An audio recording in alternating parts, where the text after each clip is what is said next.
Ibu sekalian, eh, mungkin karena ini untuk umum, saya mungkin langsung saja ya.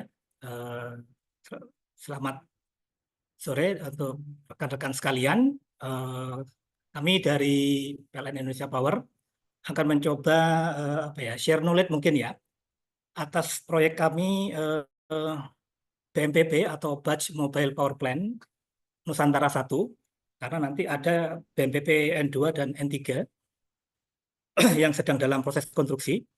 Kami mencoba menyajikan apa namanya, pengalaman kami atau eh, sharing kami terhadap pelaksanaan pekerjaan konstruksi dari BMPP ini sampai dengan terinstall di sistem Ambon, eh, apa namanya, dan sampai dengan saat ini masih berfungsi dengan baik. Kira-kira seperti itu gambaran umumnya dari apa yang akan kami sampaikan. Eh,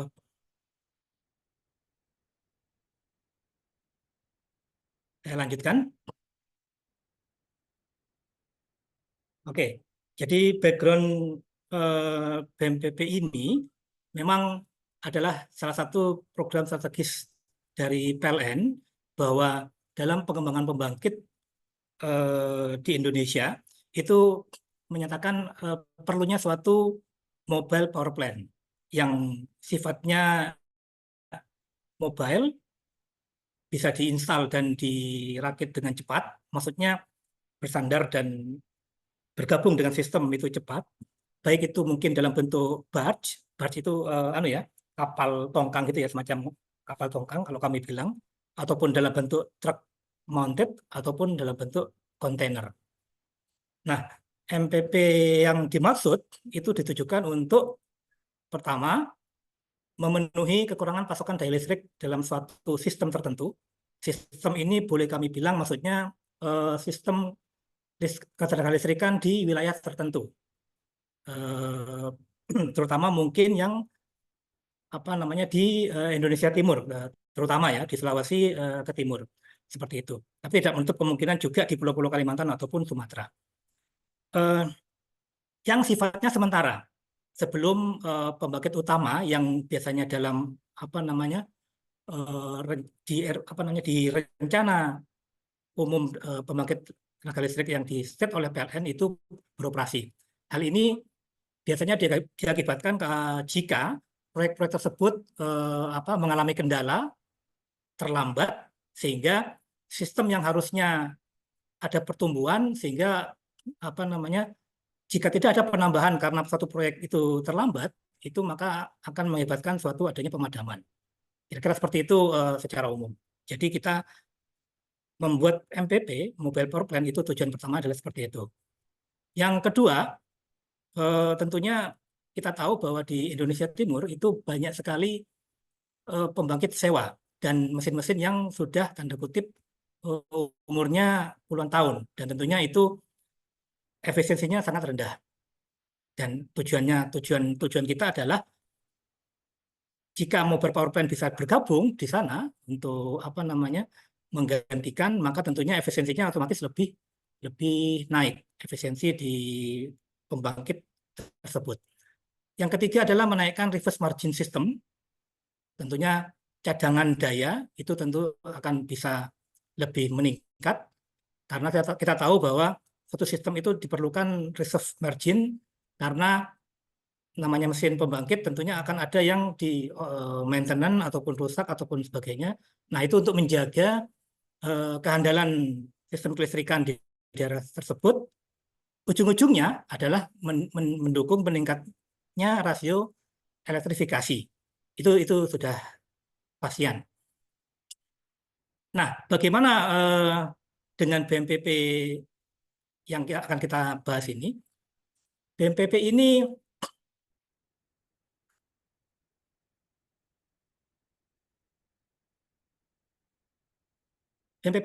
kita pilih dalam bentuk barge karena memang secara inisiasi dari PLN kita diminta untuk membuat suatu pembangkit yang mobile dalam artian berbentuk barge atau kapal tongkang gitu ya.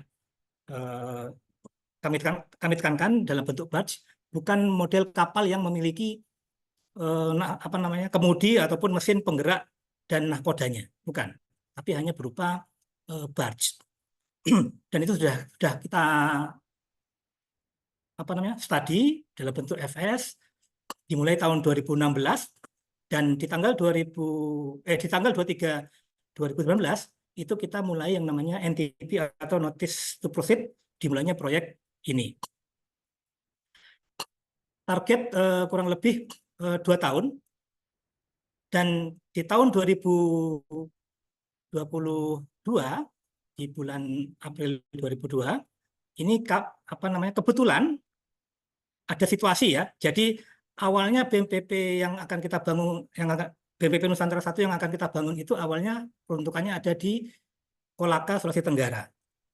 Namun situasi berubah, kondisi dinamis. Ternyata di Ambon, di sistem Ambon itu PLN memiliki kontrak dengan LMVP Karadenis 60 MW. Itu berbentuk kapal besar, memiliki kemudi dan nahkoda dari Turki. Kapal ini itu dia kontraknya habis, maka kita diminta di tahun yang sama, di bulan yang sama, kita diminta supaya bisa bergabung untuk menutupi kekurangan pasokan daya yang disuplai oleh LMVP Karadenis. Kira-kira seperti itu semangatnya. Kemudian peruntukan ini tadi sudah saya jelaskan, nomor 3 untuk menutup defisit. Kemudian ternyata ada cerita lain bahwa kita mengalami sedikit gangguan terkait fail di infrasandar, sehingga operasional BNPP Nusantara ini kita namakan menjadi operasional tahap 2, yang itu baru bisa diselesaikan di 27 Januari 2024. Jadi ada selisih hampir 2 tahun. Kita yang awalnya untuk menutupi defisit di 2022 bulan April ini, akhirnya kita baru bisa beroperasi untuk BNPP Nusantara 1 ini di 27 Januari 2024. Nanti kita akan ceritakan bagaimana seperti apa secara umum saja ya, apa yang mengakibatkan hal ini terjadi. Nah, ini yang kita overview melalui map. Ini di tahun 2022, di mana waktu itu kapal Karadenis yang saya lingkari ini ya. Kelihatankah kursor kami, Pak Koko? Poster kelihatan, Pak, ya, gambar ya, Pak. Kursor ada ya, kelihatan ya kursornya. Tulisannya ada nggak? Turki gitu ya, Pak? Yang kursor warna merah kelihatan ya? Atau kursor kelihatan ya? Kelihatan. Kursor kelihatan. Pointer, maaf, pointer. Iya. Oke. Pointer kelihatan. Oke, baik, kami izin lanjutkan. Jadi kapal Karadenis itu di tahun 2022 per April itu harusnya sudah bisa akan lepas dari sistem Ambon. Makanya kita diharapkan untuk bisa bergabung membantu sistem Ambon di waktu yang bersamaan. Kira-kira seperti itu semangatnya. Jadi memang ada semacam isu nasional di sini bahwa kita tidak ingin ketergantungan terhadap pembangkit dari luar. Kira-kira seperti itu semangatnya. Dan alhamdulillah, walaupun tidak sesuai dengan harapan, di tahun 2024, tepatnya mulai tanggal 27 Januari yang saya ceritakan tadi, kapal kita sudah bisa bersandar dan sampai dengan sekarang beroperasi dengan baik di sistem Ambon. Dan ini penampakannya. Jadi kapal kita, kalau dibandingkan dengan yang sebelah kiri, punya Turki, memang perbedaannya signifikan ya, karena kita hanya berbentuk barge, sedangkan yang di sini itu bentuk kapal. Tentunya ini diakomodir dengan keadaan kebutuhan terhadap waktu pembuatan kapal, anggaran, dan sebagainya. Kira-kira seperti itu. Ini akan kita ceritakan bagaimana nanti awal mula kita proses konstruksi sampai dengan sandar yang di tahun 2024 ini. Saya lanjutkan. Jadi secara overview, proyek ini entitasnya atau kepemilikannya memang murni milik dibiayai oleh PLN Indonesia Power, anak holding dari subholding dari PLN. Kita berkontrak PPA-nya dengan PLN. Operatornya kita ambil dari anak perusahaan kami, Kokindo. Sekarang namanya PLN Service, berganti nama per tanggal 31 Mei kemarin. Kemudian konsultan kami untuk engineering itu memakai PLN Engineering. Dan kita untuk pembangunan atau konstruksi kapalnya itu dibantu dengan teman-teman dari PT PAL. Dengan full desain dari kapal tersebut itu dari Wärtsilä. Jadi PAL menggunakan desain dari Wärtsilä. Beberapa material yang tidak bisa diambilkan dari dalam negeri itu murni dari Wärtsilä. Tapi tetap kita mengupayakan ada material-material yang dari TKDN. Kira seperti itu. Proyek skemanya.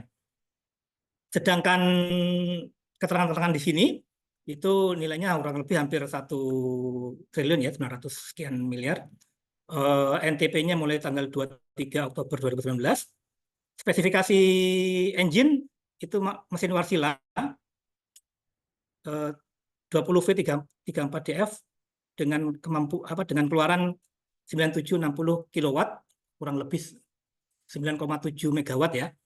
Totalnya ada 6 unit. Keluaran tegangan dari kapal itu ada di HV system 150 kV. Kemudian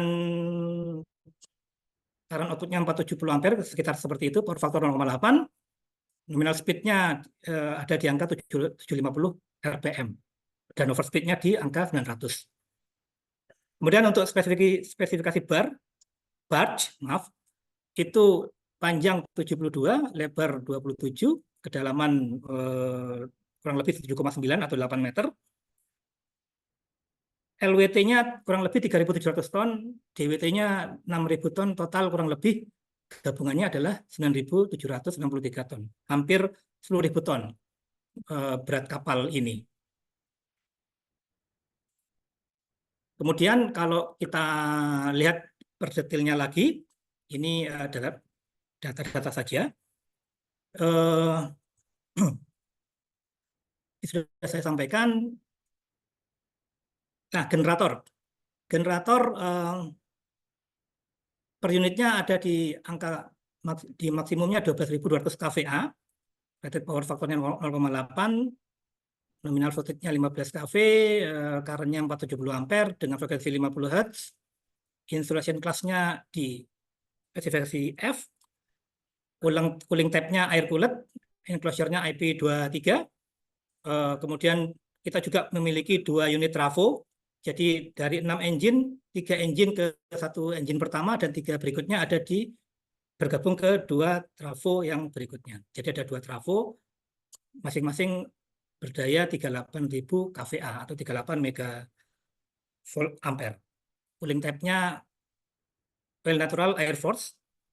Kemudian ini spesifikasi tangki-tangki, LFO straight tank, loop itu ada di 5.246 meter kubik, ada 8 tank yang terbagi-bagi di dalam kapal.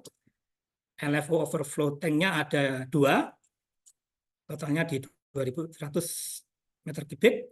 LFO daily tanknya 1 tank di angka 507 meter kubik. Sedangkan selain mesin, trafo, kita juga memiliki suite yard. Kalau kami bilang mungkin mini suite yard ya. Tegangan di 150 kV. Mini suite yard-nya ada di sebelah kiri ini, Bapak-bapak sekalian. Di sebelah kiri ini. Itu merek ABB, dia mengklaim namanya hybrid modul PAS. Jadi gabungan antara GIS dan AIS, gas insulated pakai gas SF6. Kemudian power evakuasinya kita pakai underground, iya, pakai overhead line juga, iya. Jadi kalau Bapak perhatikan seksama, switchyard yang ada di sebelah kiri kapal ini itu nanti connect ke gantry yang ada di darat. Kemudian nanti bergabung ke switchyard yang ada di pembangkit terdekat. Kira-kira seperti itu skemanya. Kalau kita lihat di peta ini, GI yang terdekat adalah yang di sini, Pak. Jadi ini adalah pembangkit milik PLN 30 megawatt, Ambon Piker namanya. Di sini ada switchyard di sini. Nah, kita keluaran 150 kV kita bergabung ke switchyard yang ada di sini, baru kemudian dievakuasi daya menggunakan transmisi 150 kV ke sistem Ambon. Kira-kira seperti itu gambarannya. Kita teruskan. Silakan kalau ada pertanyaan langsung, boleh kan ya Pak Koko ya? Ya, silakan Pak. Nanti ada yang tunjuk tangan mungkin ya Pak. Siap. Saya lanjutkan dulu. Nah, ini penampakan yang gambar kanan ini penampakan atas dari kapal. Jadi yang tadi kami sebutkan tadi, switchyard-nya ada di sebelah kiri, control room dan switchgear ada di tengah, engine hall yang berisi 6 engine itu ada di sebelah kanan. Dengan stack-nya ada di barisan belakang kapal. Kalau kita menghadap dari sini ya, dari sisi sini berarti stack-nya ada di barisan belakang. Akses bridge ada 2, akses bridge. Jadi untuk manusia ke kapal ada 2 di sebelah kiri dan sebelah kanan sini. Nah, pengikat kapal ke fasilitas sandar itu kita menggunakan yang namanya mooring bracket. Mooring bracket. Jadi mooring bracket ini ada 2. Itu nanti yang akan mengikat ke struktur atau konstruksi sandar atau spout pile. Kalau boleh kami bilang. Jadi spout pile ini adalah bagian dari konstruksi sandar. Jadi nanti dia akan melekat di sana dalam artian berpegangan ya, kira-kira shake hand gitu ya, memeluk dari spout pile tersebut, sehingga diharapkan kapal itu nanti tidak akan kemana-mana. Kira-kira seperti itu. Skenario atau rencananya seperti itu. Kemudian ini balance of plan atau storage tank ini di bagian bawah di lower deck-nya kapal ada beberapa pembagian, itu ada LFO, ada untuk untuk oil, untuk fuel oil. Tadi yang saya sebutkan di sebelumnya ada beberapa tangki, ada 8, 2 dan 1. Ini adalah pembagiannya. Mungkin secara umum seperti ini yang saya tampilkan. Nah, kita beralih ke single line diagram yang yang tadi menggambarkan bagaimana keluaran dari generator ke mini switchyard yang tadi yang saya sebutkan. Jadi generator engine ini generator 1, 2, 3 itu ke trafo 1 dan generator 4, 5, 6 itu ke trafo 2. Dari tegangan kurang lebih 15 kV itu dirubah oleh trafo ini ke tegangan 150 kV. Sehingga keluaran dari outgoing feeder itu nominalnya adalah 150 kV. Jadi kapal ini beroperasi di tegangan 150 kV. Kurang lebih seperti itu. Yang dibawa adalah kira-kira auxiliary-nya atau pemakaian sendiri. Untuk kebutuhan sendiri. Kemudian ini kami jelaskan secara singkat saja progres proyek kami. Kalau Bapak lihat ada plan 0, 1, 2, 3, ini menandakan bahwa proyek kami pun sebetulnya dan juga mengalami beberapa kali amandemen. Dimulai dari 2019, kemudian ini sampai 2024, kalau nanti ada garis lurus, nah ini nanti akan kita ceritakan mengapa sampai ada yang seperti ini. Jadi walaupun kapal selesai, tapi kita masih belum belum bisa beroperasi secara penuh karena ada beberapa kendala yang mungkin nanti akan saya ceritakan lebih kami akan ceritakan singkat saja. Kira-kira seperti itu.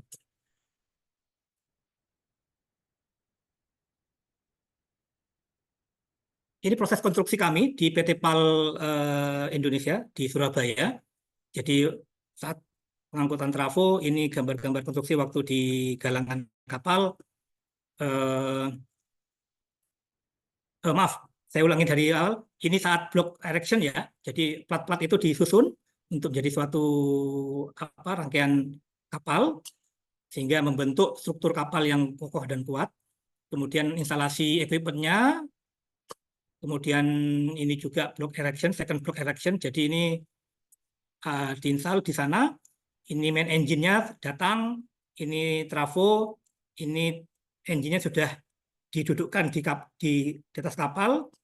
Kemudian ini instalasi control system, dan ini penampakan kapal di PT PAL saat kapalnya sudah ready untuk dikirim ke Ambon waktu itu. Peresmian BNPB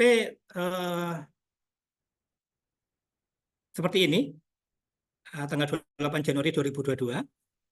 Kemudian dengan menggunakan SSV, ini kapal SSV, semi-submersible vessel, kapal BNPB diangkut. Jadi kekurangan mungkin dari kapal seperti ini adalah dia tidak bisa berlayar sendiri, dan walaupun bisa ditarik tongkang, itu pun dia harus menggunakan yang namanya kapal SSV ini. Jadi dia harus diangkut atau tanda kutip digendong ya. Jadi tidak bisa ditarik tongkang karena secara spesifikasi kapal barge ini memiliki kerentanan terhadap tinggi gelombang tertentu. Jadi untuk melewati Laut Jawa saja itu tidak direkomendasikan oleh pabrikan dari Wärtsilä. Jadi kapal BNPB ini harus diangkut atau digendong dengan SSV ke tujuan yang ingin dituju. Kira-kira itu mungkin kekurangan ya dari apa yang kita buat selama ini. Kemudian setelah kapal ini diinstal di Ambon di Januari sampai dengan Maret 2022, itu ada yang namanya proses commissioning. Jadi suatu instalasi listrik kalau ingin bergabung dengan sistem kelistrikan milik PLN, maka kita harus melakukan yang namanya commissioning untuk tujuannya mendapatkan sertifikat-sertifikat yang dipersyaratkan, yaitu sertifikat engine untuk SLO untuk engine dan SLO untuk sistem HV sistemnya, atau kalau kita bilang untuk switch-nya juga harus kita SLO-kan. Namun ada kejadian di mana pada tanggal 8 Mei, jadi Januari berangkat kapal tersebut ke Ambon, namun tanggal 8 Mei, seperti yang kita lihat di sini, gambar di sini, kapal sudah bersandar, dan ini adalah masa-masa commissioning. Tanggal 8 Mei kita ada kejadian yang namanya fail pada struktur breasting dolphin. Jadi breasting dolphin itu pengikat konstruksi yang menahan kapal, kira-kira seperti itu. Ini yang saya tunjuk ini itu mengalami fail sehingga kapal mau tidak mau harus tanda kutip tidak melanjutkan commissioning dan dipindahkan ke pelabuhan terdekat yang aman, yang aman. Fail ini analisa kami dikarenakan struktur breasting dolphin-nya tidak kuat untuk menahan goncangan kapal yang tanda kutip mungkin tadi saya sebutkan 10.000 ton ya, kurang lebih hampir 10.000 ton. Dengan adanya ombak laut dan angin dan sebagainya, itu membuat kapal cukup dinamis sehingga kekuatan breasting dolphin-nya tidak cukup untuk menahan. Kira-kira seperti itu, sehingga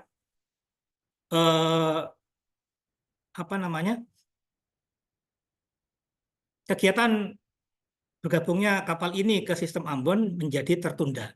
Kira-kira seperti itu. Dan juga ternyata di Ambon itu kita juga ada yang namanya ternyata di dalam studi itu ada namanya zona kerentanan likufasi sedang. Jadi ada studi bahwa daerah Ambon atau di sini itu gempanya cukup kuat sampai pernah di angka 7,2 skala Richter yang sebelah kiri ini, Bapak-bapak sekalian, dan termasuk zona kerentanan likuifaksi sedang. Jadi konstruksi breasting ini ternyata mengalami yang namanya likuifaksi, sehingga kekuatan struktur yang tertanam di dalam tanah di perairan ini itu tidak cukup kuat untuk menopang konstruksi ini, konstruksi breasting dolphin ini ya yang saya ingkari. Sehingga setelah sekian ada studi, kemudian kita pelajari lagi, kita ada pekerjaan infrastruktur standar kedua. Jadi kita buat itu kita ambil data bathymetri, kita ambil data oceanografinya, soil investigasi, kemudian kita melakukan simulasi kalkulasi, tentunya dengan pihak ketiga ya, analisa beban akibat lingkungan, analisa beban akibat gelombang, kemudian traksi force akibat angin dan arus. Maka kita mendesain breasting dolphin tadi, kita buat yang namanya sekarang menjadi mooring bracket. Kurang lebih seperti ini, ada dua, itu kita tanam di perairan yang ada di sebelah kiri dari dermaga. Jadi kalau kita menghadap ke laut, tadi yang awalnya kapal ini ada di ujung dermaga, kita rubah di sebelah kiri, dan tentunya ini ada juga pekerjaan dredging untuk memperdalam lautan, karena ke sana adalah arah pantai. Hal ini diambil, posisi penempatan BNPB ini kita ambil dengan beberapa pertimbangan, bahwa memang untuk mengatasi gelombang yang cukup besar di Ambon, maka perlu pemecah, dan kita menggunakan beberapa fasilitas jeti yang ada di sini, dengan harapan ini dapat memecah, dan itu sudah disimulasikan dan dihitung kekuatannya ini. Pekerjaan infrastruktur yang kedua ini itu dimulai dari Agustus 2023 dan selesai di 2024, 27 Januari, dan tanggal 30 Januari 2024 kemarin, 4 bulan yang lalu, alhamdulillah kapal bisa standar dengan aman. Sampai sekarang jeti insya Allah mudah-mudahan aman, dan kapal bisa beroperasi dan menyumbang ke sistem Ambon, menyumbang listrik ke sistem Ambon kurang lebih sampai saat ini bisa sampai 30 sampai 40 megawatt. Catatan di operasi maintenance kami seperti itu. Ini overview yang dari overview dari sandar yang baru. Kalau kita lihat ada di samping dermaga, yang awalnya di ujung itu sekarang ada di samping dermaga. Jenis mooring bracket-nya itu kita rubah seperti ini, berubah struktur konstruksi dari pipa ya. Ini yang lama, ini yang baru yang warna hitam. Ini ada dua, kira-kira seperti itu. Ini adalah gambar engine hall-nya, ini gambar POP, dan sampai saat ini kita sudah beroperasi setelah melakukan recommissioning ulang. Kurang lebih seperti itu, Pak. Jadi karena sudah hampir lama, 2022 kita fail, maka diperlukan beberapa pengujian yang harus diulangi. Kira-kira seperti itu. Itu adalah persyaratan dari lembaga teknik, LIT ya, lembaga inspeksi teknik, yang mensyaratkan adanya pengujian ulang sebelum BNPB kami bergabung dengan sistem kelistrikan di Ambon. Ini adalah foto-foto individualitas dan commissioning, bisa dilihat. Nah, alhamdulillah ini yang tadi saya sebut. Jadi kemudian tanggal 27 selesai konstruksinya, kemudian kita bisa setelah semua pengujian-pengujian itu diselesaikan dan disetujui, maka first sinkron BNPB Nusantara 1 tahap 2 dilakukan tanggal 30 Januari. Ini tanggal 30 Januari ya, hari Jumat. Ya mungkin Jumat berkah juga ya buat kami, karena memang ini suatu upaya yang besar juga dari kami, supaya mengupayakan bahwa kapal kami bisa memberikan sumbangsi ke sistem Ambon. Jadi ini grafik daya yang kami berikan, dan sampai saat ini di bulan Mei Juni itu sudah kurang lebih 30 sampai 40 MW kami deliver di sistem Ambon. Dengan beban puncak sistem Ambon adalah di angka 70 sampai 75 megawatt di malam hari. Jadi kita hampir separuh lebih menyumbang ke sistem Ambon, dan selebihnya itu dipikul oleh Ambon Picker yang tadi ada di daratan. Kurang lebih seperti itu, Bapak sekalian. Ambon Picker yang ini ya, Ambon Picker yang di sini tadi, yang saya ceritakan tadi, ini Ambon Picker yang saya kursor ini. Oke, saya lanjutkan.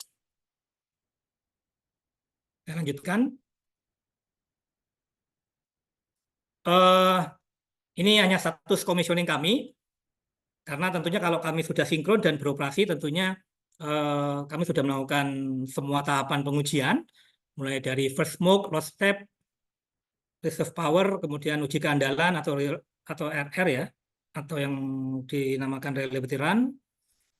Kemudian juga ada performance test untuk menguji performa garansi yang ada di kontrak kami dengan PT PAL. Kemudian ada juga daya mampu neto kita uji. Ini untuk apa namanya? Statement kami ke PLN bahwa kami mampu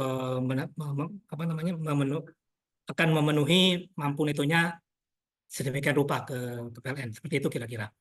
Kalau kita lihat, memang ada jeda antara first smoke dengan pengujian-pengujian yang di sebelah kanan ini, di mana first smoke itu rata-rata di angka 2000 di tahun 2022, sedangkan semua pengujian yang kami lakukan ini kebanyakan memang di 2024, karena yang tadi ada apa namanya extraordinary ya, kami bilang extraordinary bahwa kami ada sedikit fail di konstruksi sandarnya, seperti itu.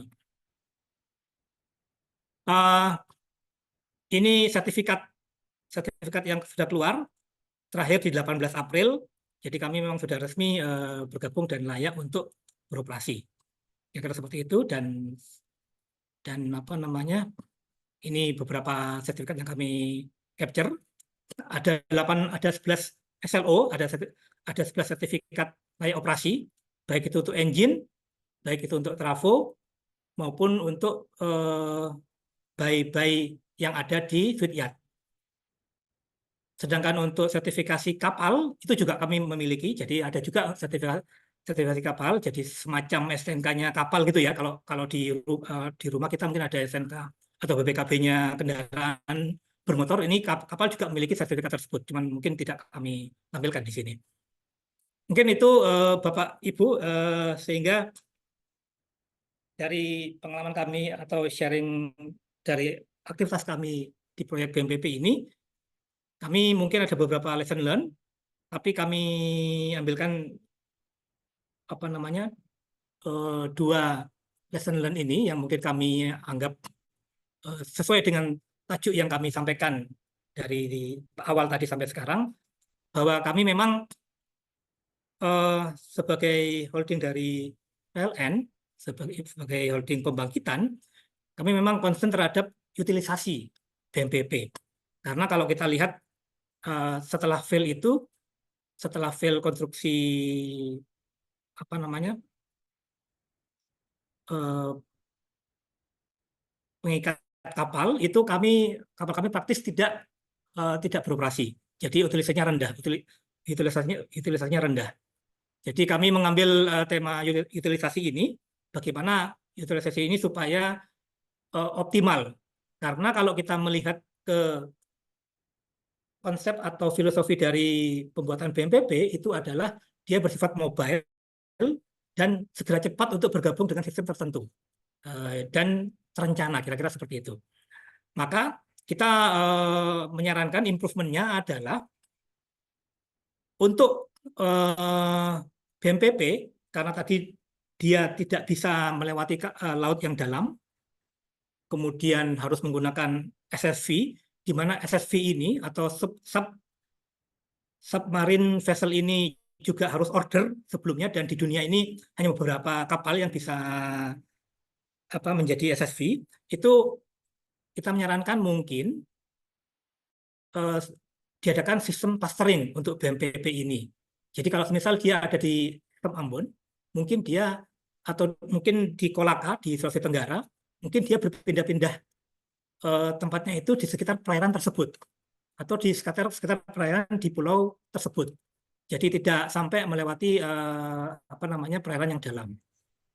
Jadi supaya apa namanya lebih cepat apa mobilisasinya, dan juga kami sarankan yang sudah memiliki standar JETI, karena kalau tidak maka kita akan terkendala nanti ada apa namanya diperlukan konstruksi JETI dan infrastruktur standarnya, dan itu hanya akan menambah waktu saja.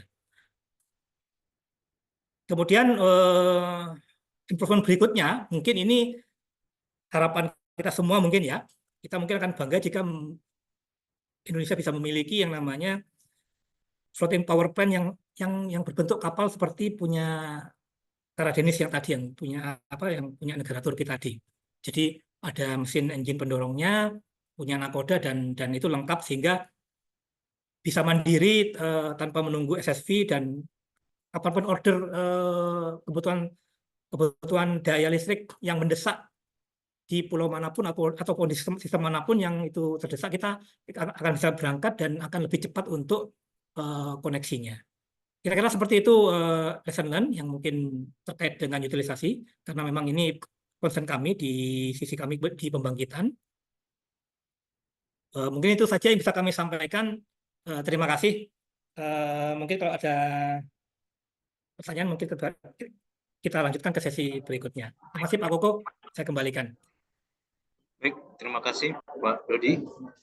Ya, Bapak Ibu, jika ada pertanyaan bisa open mic atau juga menuliskan pertanyaan di kolom chat. Oke, mungkin Bapak Ibu ada yang ingin bertanya dulu? Oke, Pak Bartin Sayogo, silakan tanya Pak.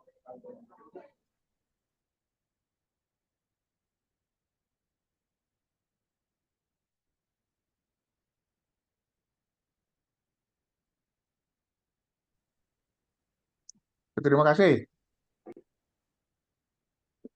Ini menarik juga nih, ada apa? Kita udah bisa membuat barge begini ya. Cuman pertanyaan saya dari awalnya ya, tadi kan ada sampai perencanaan kedua ya. Itu saat survei itu konsultannya dari mana? Apa nggak gunakan Desidrus yang dari Angkatan Laut itu?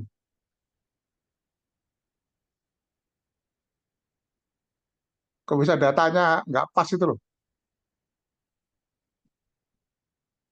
Ya, langsung saya jawab mungkin ya Pak. Iya, Ya, ya memang ini Pak, apa namanya? Memang tadi kami sempat ceritakan bahwa memang peruntukan awal kapal apa BNPB ini itu untuk di Kolaka di Sulawesi Tenggara ya awalnya. Cuman memang keadaan dinamis sehingga apa namanya sistem Ambon itu ada yang mengalami kejadian yang namanya defisit. Jadi eh, kapal Karadenis kontraknya selesai, jadi dia putus kontrak waktu itu, dan proyek pembangkit baru yang di land base itu belum selesai atau masih dalam proses. Itu makanya kita berubah ininya Pak, apa namanya, peruntukannya. Nah, mungkin kalau kami boleh apa namanya, kami berbesar apa ya, besar hati mungkin, kami akui memang mungkin terlalu cepat juga mungkin apa studinya, sehingga ketika itu diburu waktu, jadi kami apa namanya, mungkin entah bisa jadi datanya yang kurang lengkap atau mungkin kurang matang, sehingga menyebabkan yang kami desain itu ternyata apa ombak di Ambon itu memang melebihi apa yang kami ekspektasikan. Kira-kira seperti itu, Pak. Jadi bukan masalah siapa yang studi, tapi memang apa namanya faktor-faktor itu akumulasinya menjadikan kejadian tersebut. Kira-kira seperti itu. Jadi tidak ada yang kita apa namanya, yang kita bisa sebut kesalahan siapa ini, tapi kita belajar dari sana, dan makanya kita kemudian konstruksi yang kedua itu adalah kita perbaiki, kita perbarui, kita pertimbangkan semua faktor yang ada sehingga sampai sekarang pun yang konstruksi kedua ini alhamdulillah masih bisa bertahan, dan dan kapal BNPB masih bisa beroperasi. Kira-kira seperti itu, Pak. Nah, sebenarnya kan untuk listener bagus itu ya. Artinya kita nggak nyari siapa yang salah. Tapi kalau lihat seperti bathymetri itu pasti harusnya kita ngubungi di Sidrus karena dia yang paling kompeten gitu.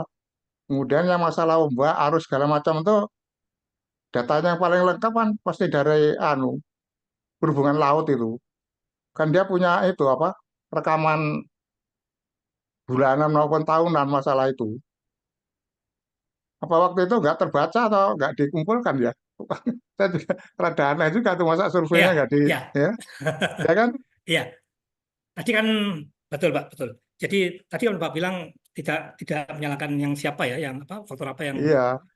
Jadi kita belajar, yang penting kita belajar dan yang Bapak tadi bilang itu akhirnya kita akomodir itu Pak semua.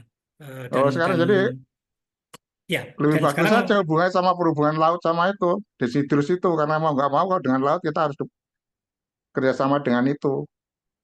Ya terima kasih lah artinya kita udah tahu itu untuk ya. Nah, yang kedua yang nyangkut komisioning ini hubungan dengan gardu terdekat pakai apa ya transmisinya? Kabel atau atau SOTT? kita pakai ada dua Pak. Jadi ada yang SOTT ada. Jadi ini Pak, kalau di gambar ini sebentar. Jadi dari jeti ke GI terdekat ini memakai kabel bawah tanah. Kemudian dari dari outgoing by line itu kita pakai STT tapi jaraknya hanya kurang lebih 10 meteran ya mungkin ya Pak. Kira-kira seperti ini. Jadi nanti dari apa gantry ini Pak, yang gantry yang ada di darat ini itu nanti ditarik ke bawah ke ceiling end. Ceiling end-nya nanti tertanam memakai kabel bawah tanah ke gardu induk yang terdekat yang ada di piker Ambon itu. Nah, Begitu. masalahnya saya tanyakan nanti jadi komisioningnya untuk dua jenis ya, untuk kabel sama OCTT sekaligus ya.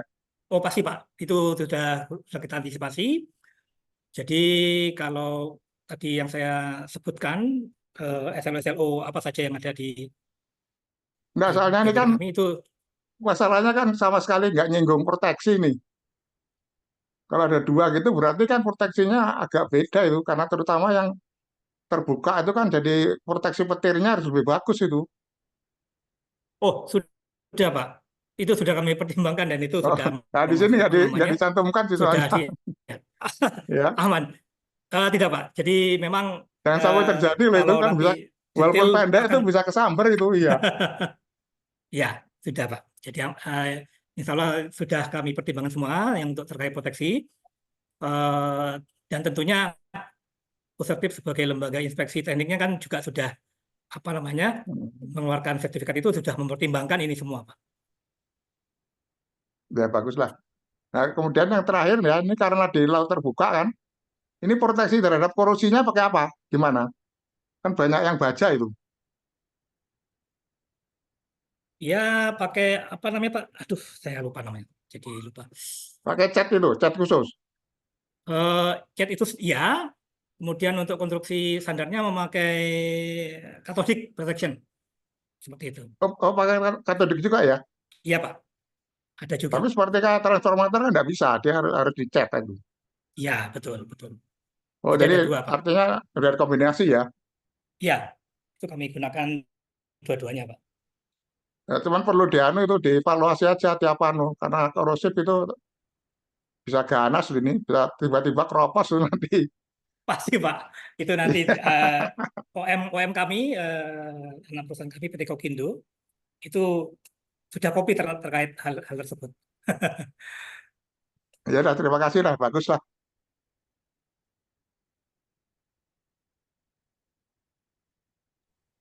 Baik, terima kasih Pak.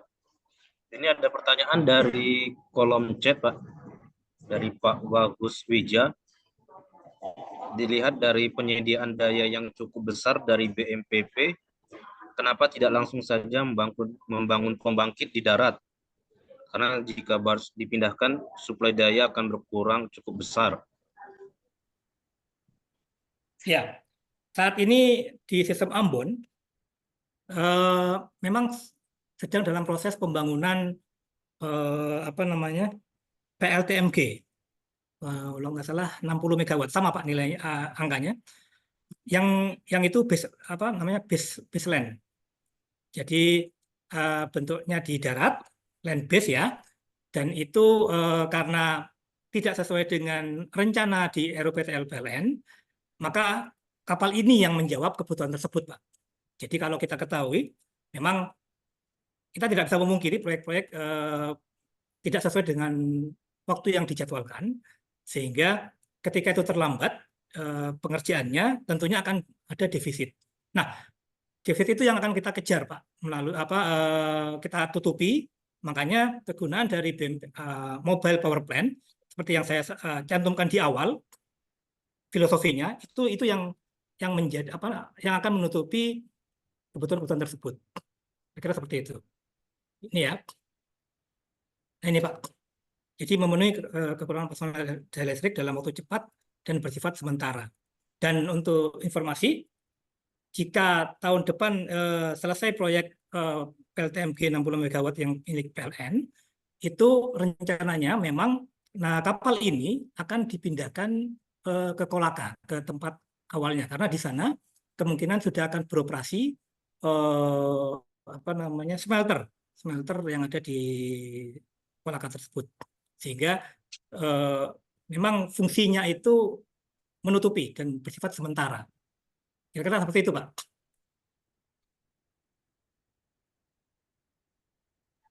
Baik, mungkin ini Pak Heri Nugraha angkat tangan, mungkin Pak langsung saja open mic.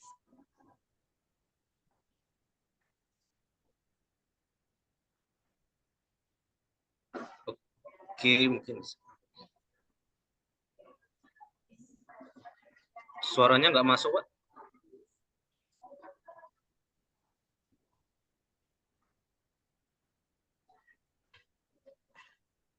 Tes 1, Ah, 2, siap. 3, belum.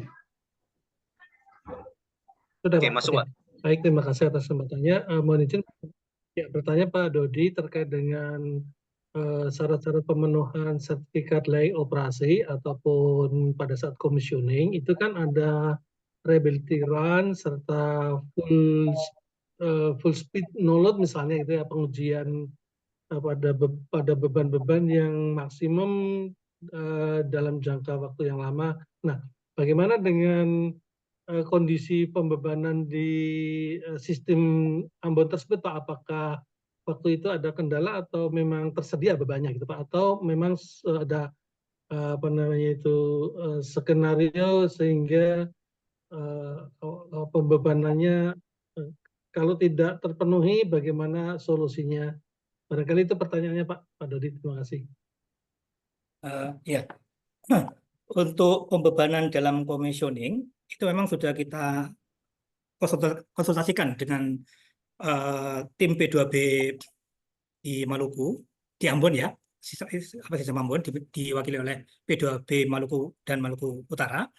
Jadi secara umum tidak ada kendala, Pak, karena beban di sana, beban puncak saja kurang lebih 75 megawatt ya. Jadi untuk mesin kita commissioningnya secara bergantian, satu engine, tapi ada di beberapa skenario kita coba 2 engine sekaligus atau 3 engine sekaligus, dan itu sudah kita rencanakan. Jadi cukup akomodatif juga cukup akomodatif juga teman-teman PLN di sana, Pak, sehingga kita dapat bersinergi dan tidak ada kendala, saya pikir. Beda kalau semisal kita pengalaman kami ya, Pak, kami pernah commissioning di sistem BIA waktu itu pulau, beban puncaknya hanya 13 megawatt, kalau siang itu bisa turun sampai dengan 7 megawatt, dan kita punya mesin 10 megawatt, itu beda, Pak. Jadi kita harus bisa mengatur pola operasinya, dan dan di lembaga inspeksi teknik Pusertif itu juga tidak kaku dalam hal pengujian. Jadi jika sistem yang ada di tempat tersebut ada kendala atau keterbatasan, maka ada beberapa apa namanya kebijakan atau penurunan, dan itu ada di SPLN, di standar PLN. Semisal apa namanya pengujian tersebut menyesuaikan dengan sistem dengan beban yang ada, kemudian semisal seperti kayak over apa namanya load rejection itu ada yang mau, ada yang apa ya, ada yang tidak mau juga. Jadi kebetulan sistem Ambon malah dianjurkan kalau perlu dicoba load rejection-nya. Tapi kalau di beberapa tempat seperti di Papua, karena sistemnya kecil, bebannya kecil, itu kami tidak diperbolehkan. Kira-kira seperti itu, Pak. Jadi saya pikir untuk commissioning tidak ada kendala. Yang penting kita koordinasi dengan PLN dan beberapa batasan-batasan atau kekurangan itu bisa kita tutupi dengan apa namanya, mungkin dengan keterangan surat bahwa tidak boleh dijadikan rejection atau seperti apa. Seperti itu, Pak. Jadi perencanaan mulai awal sudah kita buat, eksekusinya kita pantau. Kira-kira seperti itu, Pak. Dari Pak Heri, apakah tambahan lagi, Pak?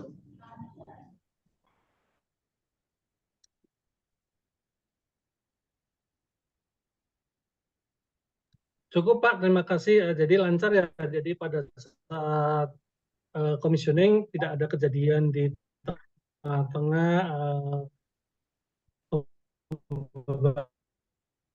bebannya kurang dan misalnya trip sehingga harus diulang lagi gitu, enggak terjadi Pak Dodi ya, lancar ya.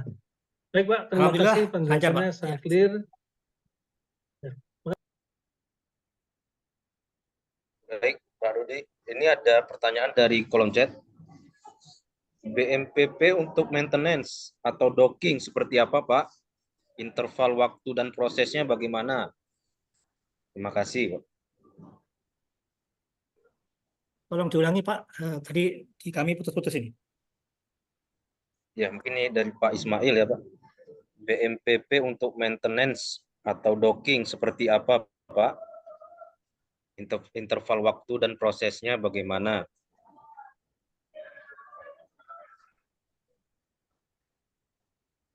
Ini mungkin apa namanya, cara dockingnya atau maintenance selama docking mungkin. Ya, mungkin Pak Ismail mungkin apakah bisa open mic?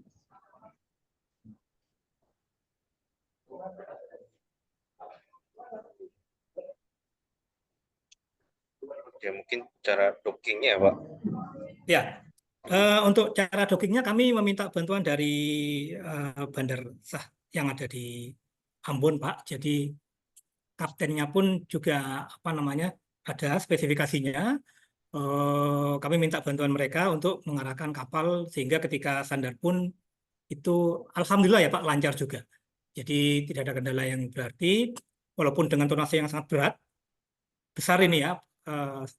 Kapten kapalnya juga sempat mengeluh sebetulnya waktu itu karena deadweight yang seperti itu dia tidak pernah apa namanya pernah melakukan, karena di Ambon kapal yang seberat itu memang hampir tidak ada ya. 10.000 ton itu cukup berat memang.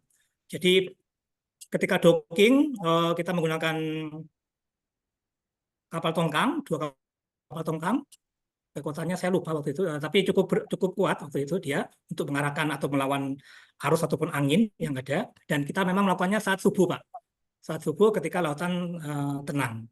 Dan itu kita hati-hati, kita apa namanya, kita arahkan sedikit demi sedikit dan akhirnya bisa docking dengan aman dan tidak ada kendala waktu itu, alhamdulillah. Seperti itu, Pak, kira-kira gambaran yang kami alami waktu itu. Ya, mungkin Pak Ismail bisa open mic. Ya, makasih Pak Koko. Ya, izin Pak Dodi. Ini untuk dockingnya itu interval waktunya berapa tahun sekali Pak ya, kalau boleh tahu Pak? Dan proses dockingnya atau lokasinya apakah di PT PAL atau ada kemungkinan di tempat lain gitu atau di Surabaya. Kalau PT PAL kan di Surabaya lokasinya ya. Untuk dockingnya kan juga banyak di situ. Nah, apakah ini untuk BMPP ini apakah kemungkinan ada lokasinya apakah ada selain di Surabaya atau untuk dockingnya intervalnya Docking. berapa lama? Maksudnya berapa tahun sekali Oh, lakukan docking gitu Pak? oh ini anu ya docking di anu ya apa namanya untuk pemeliharaan gitu ya Pak?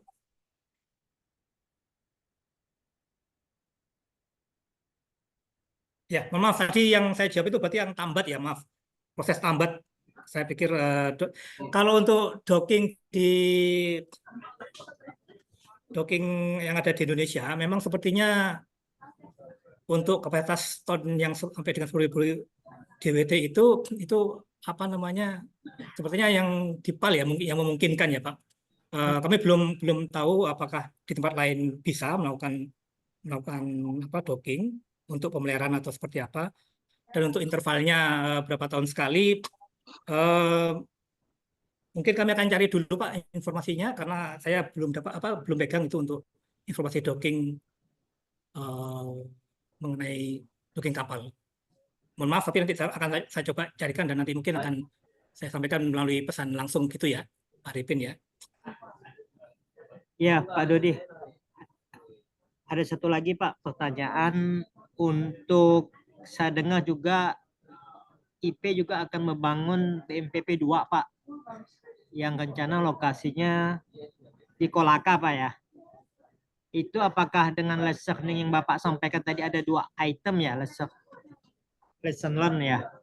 Itu apakah sudah untuk BMPP 2 ini apakah sudah melakukan itu Pak? Lesson Ya, learn itu gitu. Supaya. ya. Untuk lesson dua hal tadi, yang terakhir ya, yang pembuatan kapal tipe lain, mungkin dengan apa bentuk kapal sejati gitu ya. Jadi ada engine, ada mesin, ada nakodanya. Memang sepertinya masih belum Pak. Jadi masih belum ke arah sana. Karena yang BNPB N2 dan N3 itu sepertinya akan sama persis dengan yang sebelumnya. Tapi ide atau usulan ini tetap akan kita sampaikan karena memang eh, itu lebih apa namanya lebih efektif dan efisien mungkin ya dalam hal mobilisasi dan sebagainya. Tapi memang nanti ujung-ujungnya ke anggaran Pak. Memang kalau kita lihat secara umum anggaran nanti yang menentukan ujung-ujungnya kira-kira seperti itu karena kapal dengan penggerak dan ada apa namanya kru ataupun nakoda itu juga akan biayanya tentunya akan besar. Jadi untuk sementara ini BMPPN 2 dan N3 yang kami ketahui itu sama persis dengan yang sebelumnya di BMPPN 1. Gitu Pak.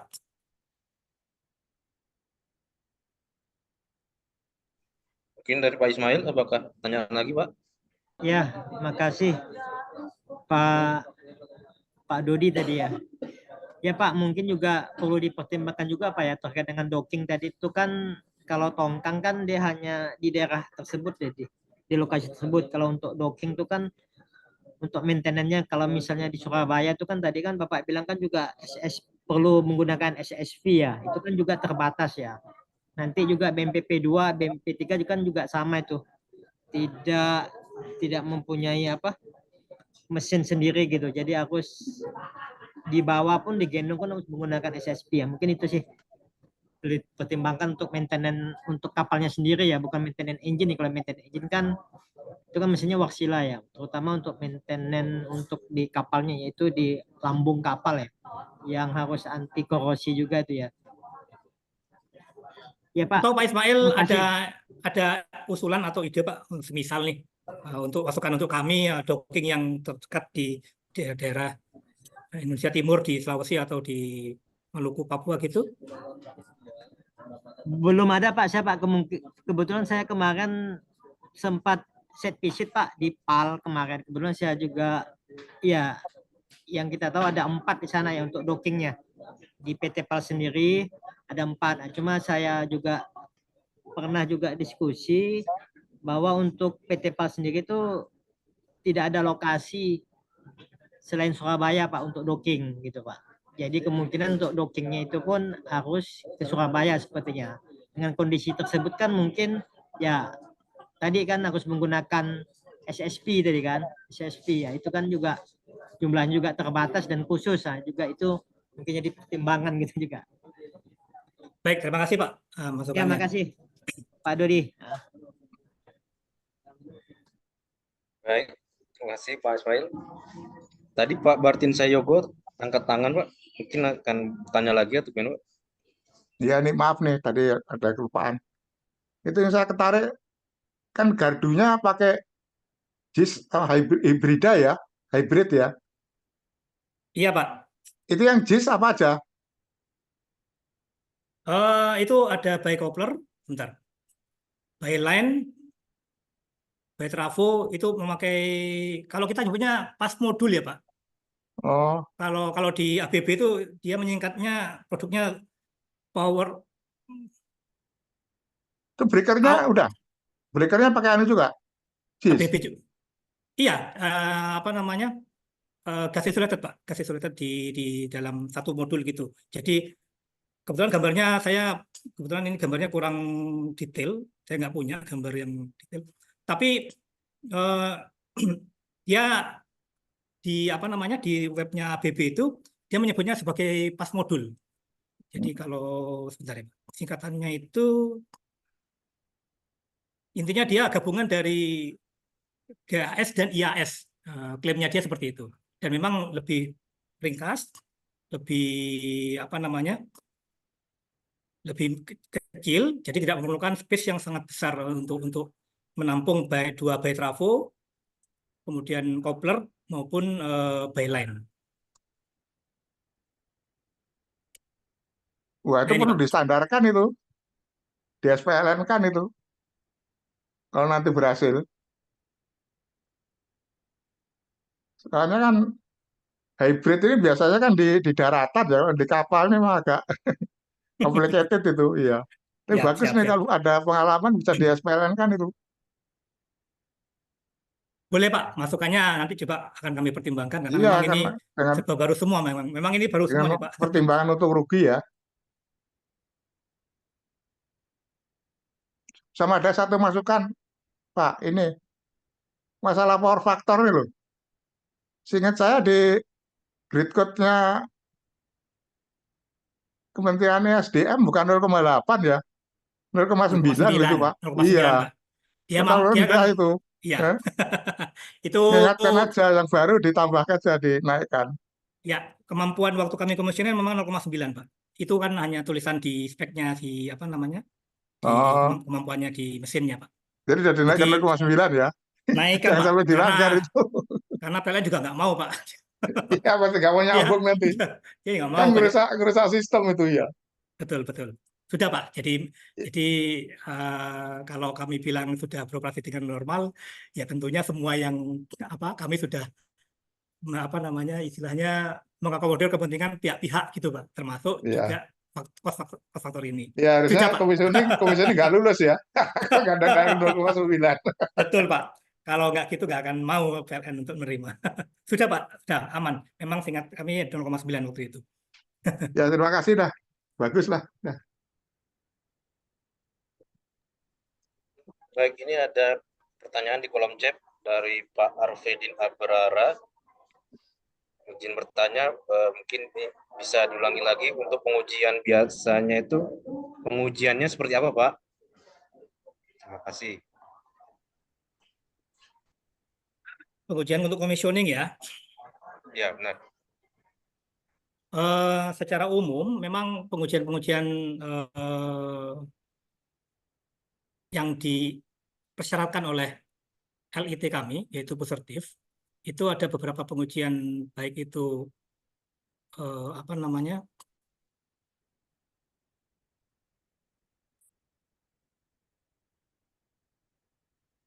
individual ya, individual, kemudian function, kemudian ada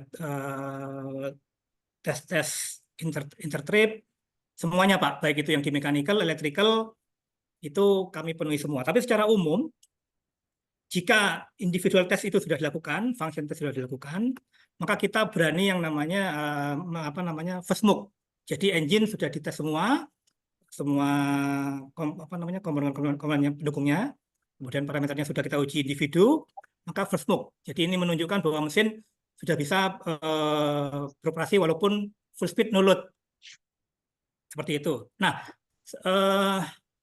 begitu pula ketika kita menuju ke load step yang kedua, kolom kedua ini, kita juga harus menguji yang namanya pengujian bertegangan untuk komponen-komponen yang ada di trafo dan kubikel, baik itu HV system maupun RV system di 15 kV maupun di 150 kV, sehingga nanti muncul yang namanya RLB atau rekomendasi layak bertegangan. Nah, itu kita mendapat RLB dapat, RLS dapat. RLS itu terkait dengan mesin, rekomendasi layak sinkron, maka kita bisa yang namanya load step. Load step ini memang sesuai dengan SPLN dan juga diatur di kontrak kami itu bertahap. Jadi ada di state 25%, 50%, 75%, dan 100%. Di performa garanti kita juga menguji di angka 80% untuk kepentingan kontrak, dan juga ada pengujian-pengujian lain yaitu reserve power, kemudian ada RR, untuk keperluan SLO kita 1 hari, tapi untuk kontrak kita 3 hari berturut-turut tanpa jeda trip. Dan itu semua sudah dilakukan, termasuk juga performance test-nya. Sehingga dari semua itu makanya kita tadi bisa kita sampaikan bahwa semua dokumen terkait dengan rekomendasi layak bertegangan, rekomendasi layak sinkron, sampai dengan SLO, itu sudah kami dapatkan, dan engine ini alhamdulillah BMPP ini sudah layak untuk beroperasi dan layak bergabung dengan sistem PLN. Kira-kira seperti itu Pak, tahapan-tahapannya ya, secara umum saja ya Pak. Tapi saya pikir detailnya mungkin di lain kesempatan ya. Terlalu panjang kalau nanti saya ceritakan satu persatu detail pengujian-pengujian ini. Tapi secara umum seperti itu, dimulai dari pengujian individu, kemudian kita dapatkan RLB, RLS, kemudian pengujian-pengujian yang tadi, yang kolom yang ini, sehingga nanti kita dapatkan yang namanya SLO. Begitu Pak kira-kira?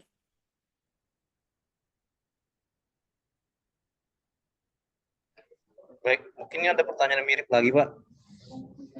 Sistem SKTT terkait pengujiannya seperti apa Pak? Dan alat ujinya dari mana? Terima kasih Pak. Dari Pak Epi atau Rama. Ya, SKTT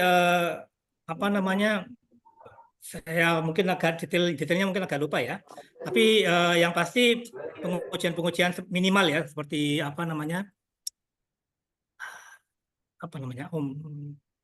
Mager, kemudian inserted test, kemudian inserted test itu Mager ya. Ada lagi tes, saya lupa tuh, inti dengan kulit luar itu apa namanya, saya lupa. Kemudian juga nanti ada primary injection sampai dengan tegangan 150 kV, itu juga kita adakan. Dan untuk alatnya memang kita adakan dari beberapa di Ambon ada, tapi beberapa tools yang tidak ada di Ambon tidak mau kita datangkan dari Jawa.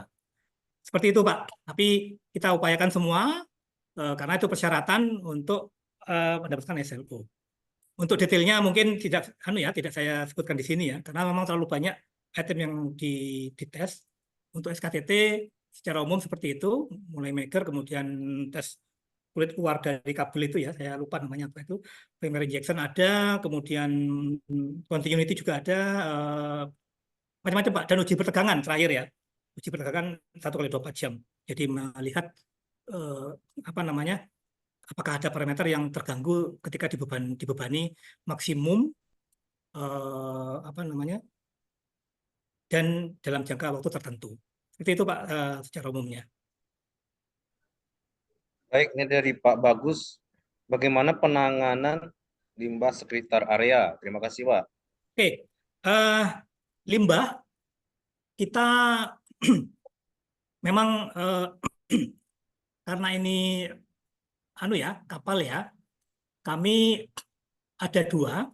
Jadi pertama limbah itu kita kumpulkan, kemudian kita memakai pihak ketiga untuk membuang limbah tersebut. Jadi untuk penanganan limbah seperti limbah domestik, kemudian juga limbah oil dan bahan bakar yang katakanlah bukan tercemar ke laut ya, karena desainnya memang tidak akan ada yang keluar, jadi tertutup semua. Jadi mungkin fuel yang tercecer di area kompartemen di kapal itu kita isolasi dan kita kumpulkan di drum-drum dan kita taruh di suatu ruangan di kapal, itu ada. Nah, prosedur yang kita buat juga sudah mengakomodir bagaimana tata cara limbah-limbah tersebut dikumpulkan dan bagaimana tata cara ketika ada pihak ketiga yang mengambil dan untuk di-scrap ya, atau dibuang keluar. Jadi kita punya semacam, kalau di darat itu semacam TPS B3, tapi ini di dalam kapal. Jadi untuk menampung limbah-limbah tersebut dan nanti pihak ketiganya yang akan mengelola limbah-limbah tersebut. Prosedur dan IKA bekerja kita buat supaya kita menjamin bahwa tidak ada limbah yang keluar dari kapal. Kemudian kalau Bapak bertanya apa tidak ada sama sekali, sebenarnya memang ada, tapi bentuknya berupa air, Pak. Jadi air kita punya di kapal itu untuk kebutuhan air kita memakai RO, reserve osmosis. Jadi air dengan RO tersebut dibagi dua ya, yang memenuhi spesifikasi kita tampung untuk menjadi air domestik dan air keperluan pembangkit. Sedangkan yang tidak sesuai spesifikasi itu kita langsung buang kembali ke laut. Dan itu sudah ada yang namanya izinnya, Pak. Izin buang limbah ke laut sudah diuji kadarnya dan dari Dinas LH sudah mengeluarkan sertifikatnya. Kira seperti itu Pak untuk penanganan limbah di kapal ini. Baik Pak, ini ada pertanyaan lagi kolom chat. Pak Mulyadi, infonya BMPP ini didesain 20 tahun tanpa docking lagi atau baru 20 tahun docking? Pak. Itu tadi Pak, seperti yang tadi Pak Ismail pertanyakan, saya memang ragu-ragu untuk menjawab, tapi memang saya pernah dengar juga 20 tahun ya. Kami harus membuka kembali dokumen. Mungkin keterbatasan kami ya akan informasi tersebut untuk dockingnya berapa lama. Nanti coba kami cari informasi tersebut, nanti akan kami sampaikan melalui japri langsung ke Mas Koko untuk diteruskan atau seperti apa nantinya ya. Tapi intinya memang termasuk infrastandar kami itu memang dibuat seperti itu Pak, kurang lebih 20 tahun juga. Jadi dipaskan dengan umur operasinya kapal di mana dia harus di-docking kembali atau untuk seperti apa kebutuhan pelaksanaan maintenance di docking tersebut. Itu Pak.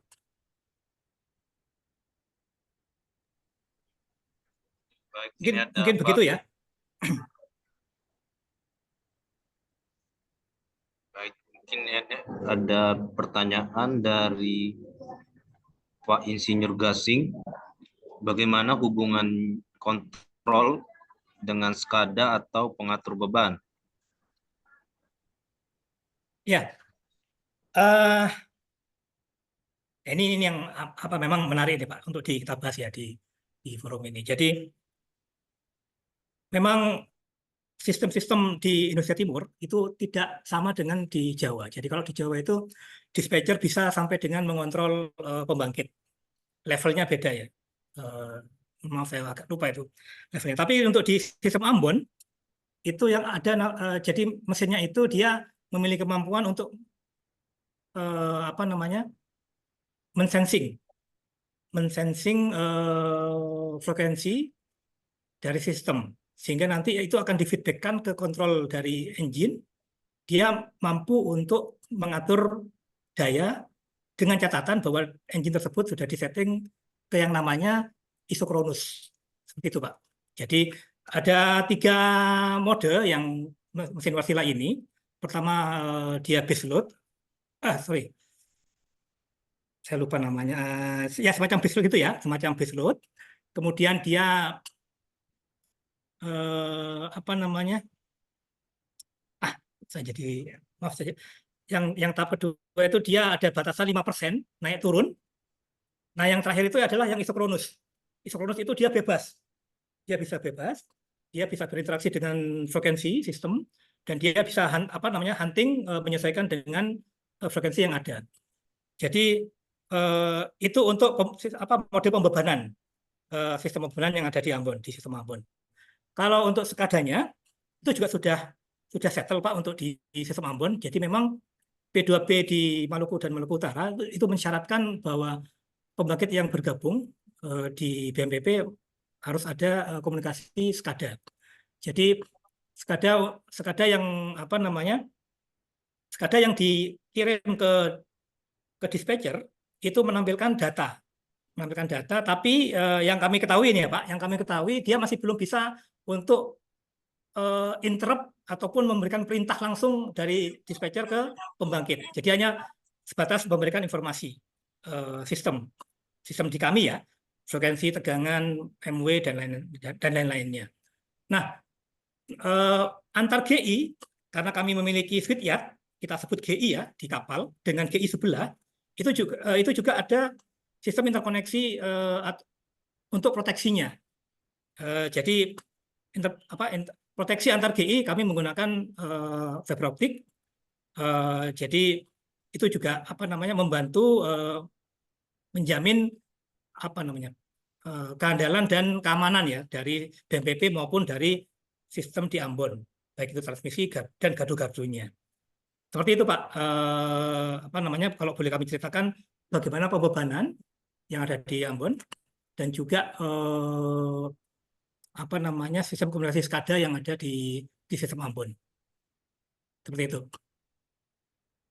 Mungkin ada pertanyaan lanjutan Pak kalau memang masih mungkin bukan itu ya yang Bapak maksud atau seperti apa? Silakan Bapak.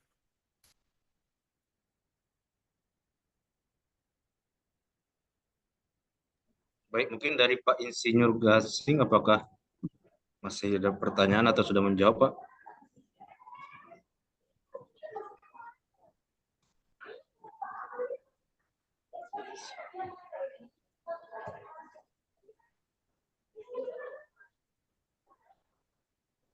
Suaranya?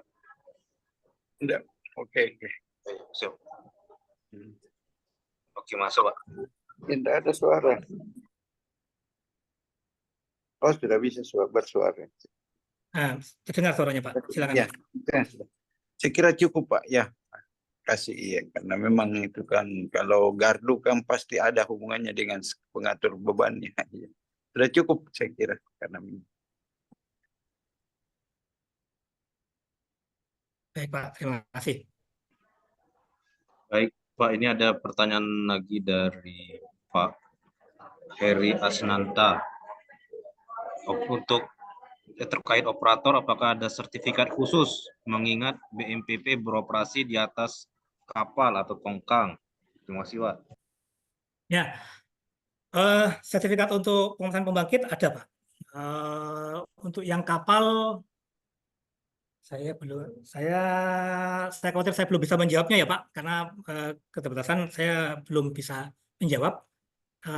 Tapi untuk pembangkit listrik itu ada karena Okindo memiliki standar tertentu untuk operatornya.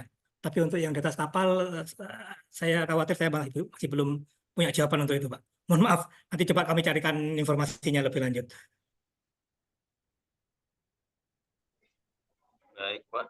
Ini di kolom chat sudah habis pertanyaannya. Apakah Bapak Ibu ingin bertanya? Silakan raise hand.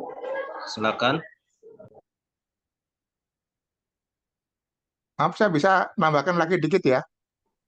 Ya, Monggo, Pak. Ya, tadi terkait itu yang apa commissioning untuk kabel itu loh. Tadi yang disebutkan hanya AC aja ya, DC-nya nggak yang untuk overseat.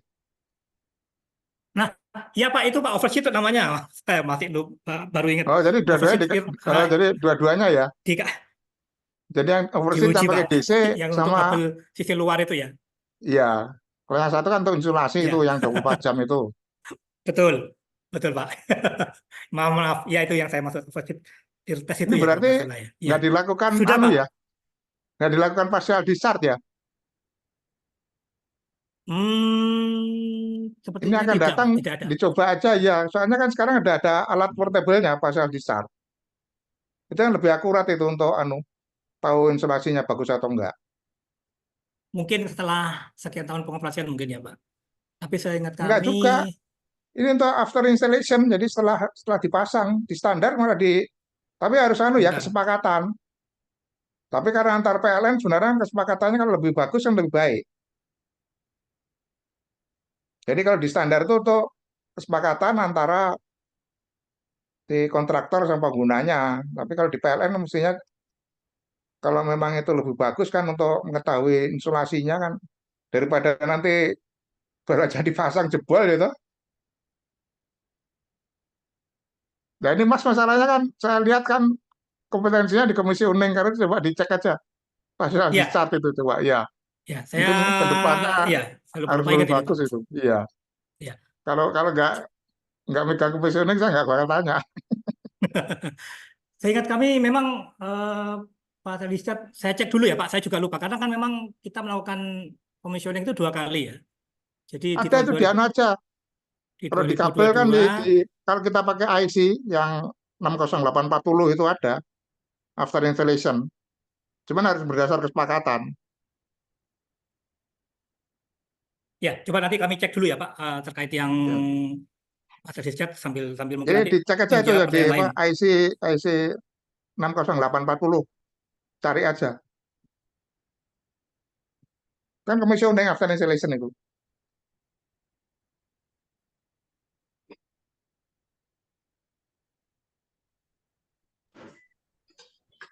Dari Pak Martin sudah cukup, Pak? Ya cukup, terima kasih. Ya, Pak. Baik, ini dari Pak Rama. Nilai BPP dari pembangkit berapa, Pak? Makasih. Diulangi, Pak. Nilai BPP dari pembangkit berapa, Pak? Ya, biaya pokok produksi ya.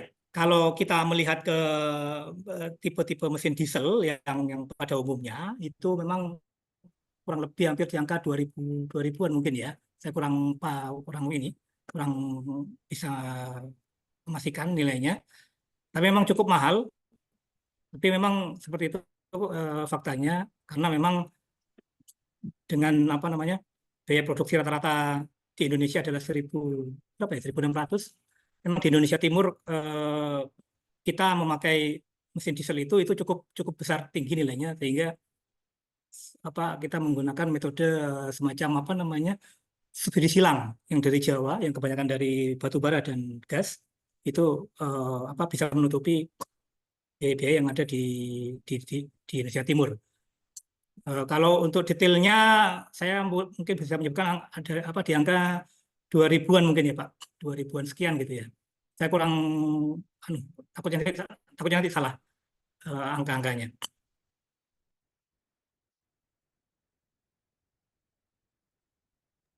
Baik, Bapak Ibu, ini pertanyaan sudah terjawab di kolom chat. Mungkin ada pertanyaan lagi, mungkin silakan raise hand, mungkin Bapak Ibu.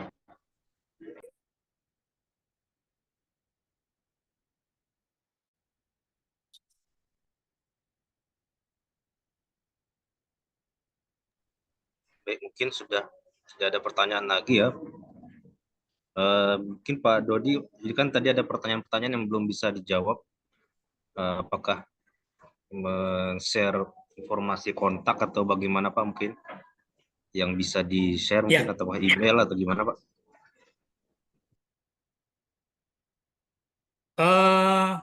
Di email saja boleh. Nanti pertanyaannya ya di email kami saya tulis di chat aja ya, di kolom chat. Nanti jika ada pertanyaan lanjutan, insya Allah akan kita coba jawab. Maksud tadi yang ini ya, untuk docking, berapa lama OCD, kemudian kompetensi teman-teman di kapal itu ya, itu nanti itu juga belum. Atau tadi partial discharge saya cek ulang ya, apa namanya, yang di BPP ini dilakukan apa tidak.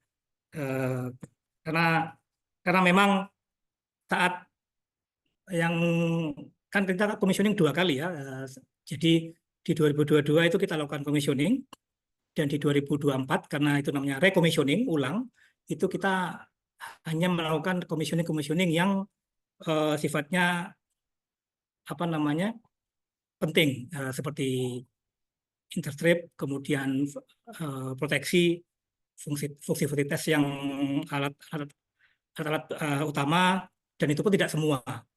Jadi nanti saya akan coba cek kembali pertanyaan tadi dari Pak Bartin ya, untuk yang terkait dengan PD, partial discharge. Untuk emailnya saya tuliskan di kolom chat, sebentar.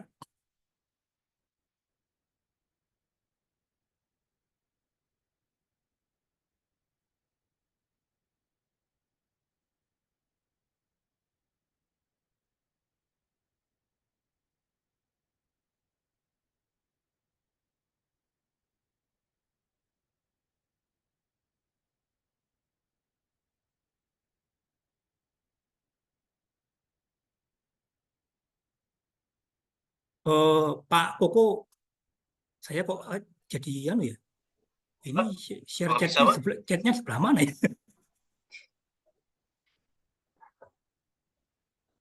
di meeting grup chat ya Pak mungkin ya. Bentar.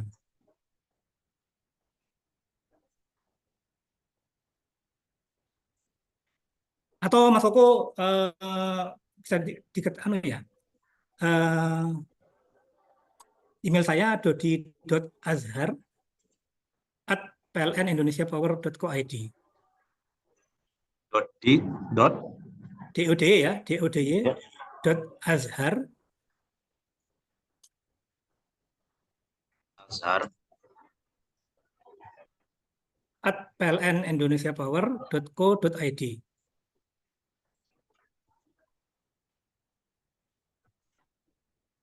dot at ya Pak, at pln PLN Indonesia Power.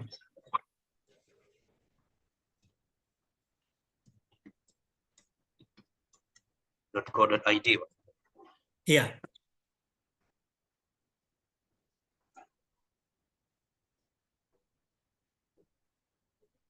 Apakah seperti ini Pak? Mungkin bisa dibaca Pak. Takut salah. nah itu gimana ya? Saya kok, Oh, maksudnya nggak oh bisa ini baca? nih, dah. Ya. Salah anu, D-nya satu aja D-nya. Ini saya ketik saja ya. Oh ya.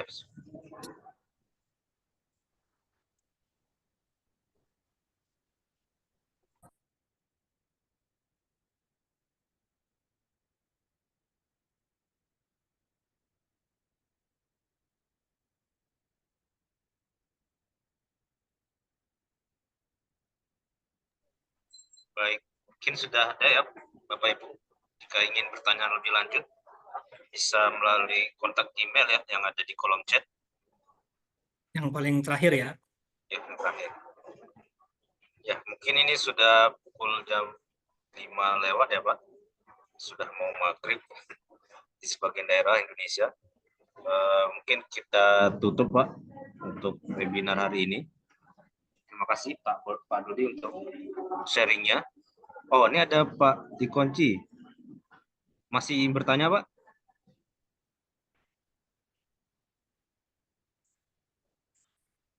Silakan Pak, Pak Ikonci.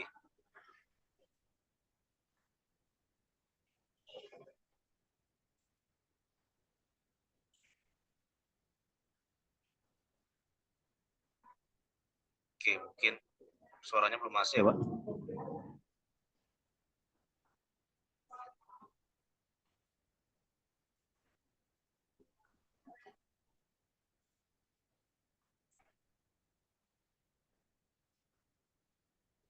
Ya, suaranya belum masuk Pak Ikonci.